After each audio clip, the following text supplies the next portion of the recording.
Hi there, it's Genevieve Concannon with Arbor Realty, and I just wanted to give you an idea about what to expect when you are buying a home and preparing to deal with your lender and some of the items that would go into that checklist. And of course, your lender is going to vary from person to person that you're dealing with, whether it is a big box bank or a mortgage broker, but these are just the regular basics that you need to look out for.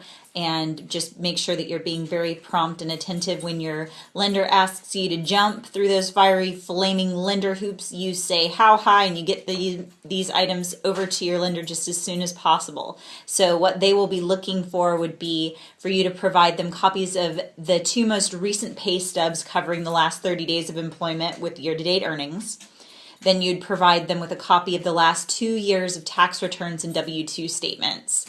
You would also provide copies of the last 2 months of bank statements, copies of the last 2 recent statements for any 401k, retirement funds, stock certificates, life insurance, if you have life insurance that you're going to be supplying that information for.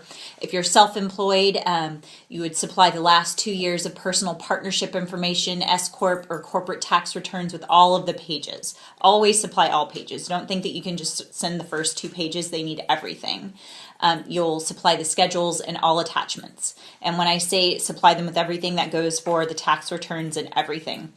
If you're using income from other sources like your Social Security or a pension or alimony or child support, you'll need to provide a copy of the evidence of any continuation, such as an awards letter or a divorce decree or anything of that nature.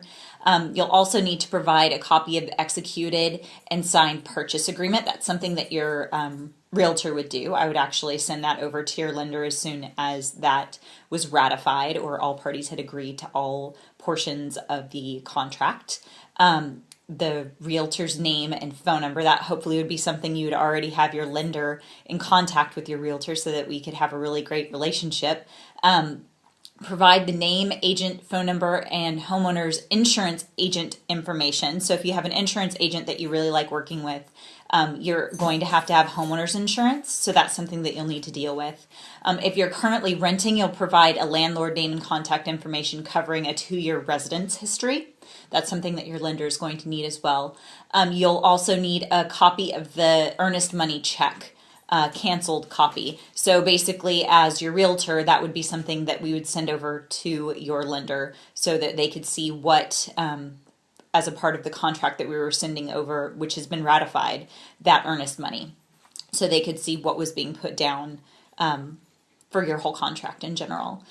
So those are kind of the things in a nutshell. Something very much to keep in mind is that no deal is the same. Every single transaction is different, and your lender could very well ask you for a number of other things. I've been joking that it's kind of like having a little mini audit. Well, it is, and lender guidelines are getting more and more and more strict. It's basically to protect you and to protect your interest, and obviously to protect theirs as well. But once you supply things, don't be surprised if they ask you for something again. Just get it to them. Get it to them as soon as you possibly can, just to make sure that you have a really smooth, awesome transaction. And if you have a great realtor, hopefully that they would be helping you go through the process really smoothly as well and making sure that you meet all deadlines. But that's about it. That's what you'd need for your mortgage loan application. Like I said, all of your lenders are going to have different guidelines, but that's just a really good thing to kind of get yourself prepared for. And hopefully when the time comes and you're ready to start talking about getting to the direction of putting an offer together, your lender would be able to discuss all of these things with you. But you're one step ahead because now you're prepared. So I'm Genevieve Concannon with Arbor Realty, and hope that I get to talk to you soon.